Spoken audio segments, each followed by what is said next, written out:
রাজনৈতিক হত্যাকাণ্ডের নেপথ্যে কারা? একজন আলোচিত নেতা খুন, আর উঠে আসছে এক ভয়ঙ্কর নাম। ইনকিলাব মঞ্চের আহ্বায়ক শরীফ ওসমান হাদি হত্যাকাণ্ডের মাস্টারমাইন্ড কে এই শাহীন চেয়ারম্যান? সব তথ্য, প্রমাণ আর তদন্তে সর্বশেষ আপডেট জানাচ্ছি এই রিপোর্টে। ইনকিলাব মঞ্চের আহ্বায়ক ও জুলাই অভ্যুত্থানের সম্মুখ সারির যোদ্ধা শরীফ ওসমান হাদি হত্যাকাণ্ডে চাঞ্চল্যকর তথ্য সামনে এসেছে।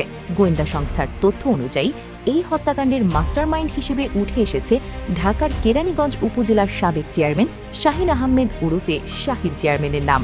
গোয়েন্দা সূত্রের দাবি, কিলিং মিশনের অর্থায়ন ও অস্ত্রের যোগান সরাসরি দিয়েছেন শাহীন চেয়ারম্যান নিজেই। এছাড়া এই হত্যাকাণ্ডে তার সহযোগী হিসেবে আরও কয়েকজনের সম্পৃক্ততার তথ্য পাওয়া গেছে, যাদের মধ্যে রয়েছে নিষিদ্ধ ঘোষিত ছাত্রলীগের একাধিক নেতা।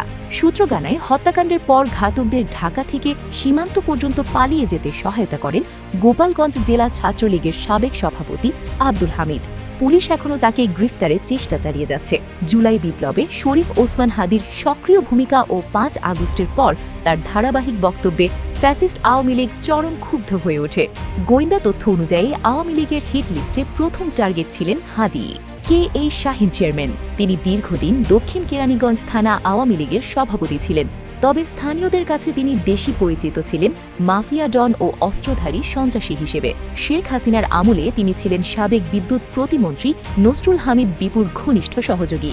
একাধিক সন্ত্রাসী মামলার অভিযোগ থাকলেও প্রশাসনের প্রভাব খাটিয়ে বারবার উপজেলা চেয়ারম্যান নির্বাচিত হন তিনি। ৫ আগস্টের রাজনৈতিক পট পরিবর্তনের পর তিনি ভারতে পালিয়ে যান। তদন্ত সংশ্লিষ্টরা জানিয়েছেন, সাম্প্রতিক সময়ে হোয়াটসঅ্যাপ কল ও SMS বিশ্লেষণ করে শাহীন চেয়ারম্যানের সরাসরি সম্পৃক্ততার প্রমাণ মিলেছে। ভারত থেকে বসেই তিনি দেশের ভেতরে থাকা স্লিপার সেল নেটওয়ার্ক নিয়ন্ত্রণ করছিলেন। ডিএমটির অতিরিক্ত কমিশনের ডিবি শফিকুল ইসলাম জানিয়েছেন, এই মামলাটি সর্বোচ্চ গুরুত্ব দিয়ে তদন্ত করা হচ্ছে।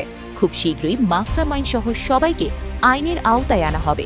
শরীফ ওসমান হাদি হত্যাকাণ্ড শুধু একজন নেতাকে হত্যাই নয়, এটি বাংলাদেশের গণতান্ত্রিক রাজনীতির উপর সরাসরি আঘাত বলে মনে করছেন বিশ্লেষকরা।